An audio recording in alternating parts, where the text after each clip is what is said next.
Mana o'sha uyda ham o'ziga qarab chiroyli bo'lib yuradigan, ustidan umuman yog' hidi kelmaydigan ayolman va sizlarga bugun qanaqa bo'lishni o'rgataman. Javobi oddiy, hech qanaqa qilib. Men haftasiga 2, uzog'i 3 marta ovqat qilaman. Qolgan paytlari har doim yo ko'chaga chiqib ovqatlanamiz yoki uyga ko'chadan olib kelamiz. Uyimiz 2 xona bo'lsa ham shu paytgacha hech qachon uyni boshdan oxirigacha bitta o'zim tozalamaganman. Ko'rib turganingizdek unaqa boy yashamaymiz.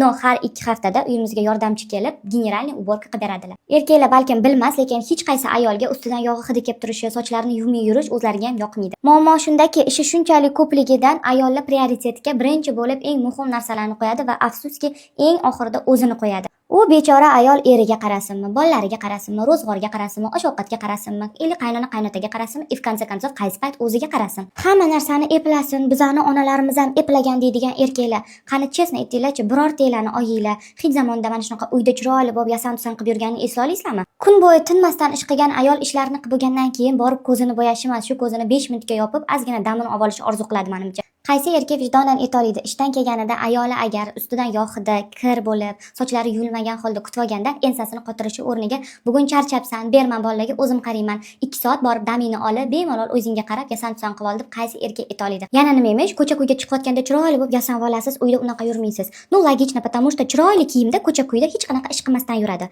Chunki ko'cha-ko'yda u ayolga obslužивать qilishadi. Ovqatlanishga borsa ham ofitsiant unga hamma ovqat tayyor olib kelib beradi, qaytarib olib ketadi. Uyda bo'lsa u nima qiladi? Chiroyli kiyim olib, birinchi eriga ovqat suzib beradi, hammaga suzib beradi. Endi 2 qoshiq yeydimi yo'qmi, tur vilka olib ketur, qoshiq olib ketur, choy olib ketur, salfetka olib kel. Yana kamiga o'sha chiroyli kiyimda ko'chaga chiqish kerak bo'lgan chiroyli kiyimda turadi-da, yeb bo'lgandan keyin idish tovoqlarni yuradi.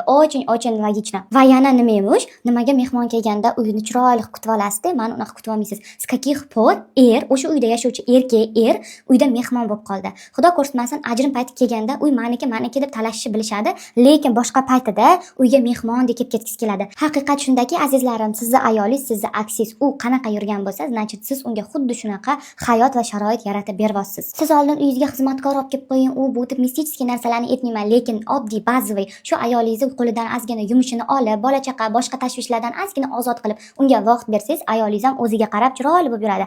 Ayollarning mehnatini qilayotgan ishini qadrsizlantirishni to'xtatiling. Даже kafelarda ham ofitsiant sizga sal chiroyliroq отношение qilsa ham, xijolat bo'lganingizda ham choy chaqa tashab ketasizlar, shu ko'proq bizga xizmat qilib qo'ydi deb.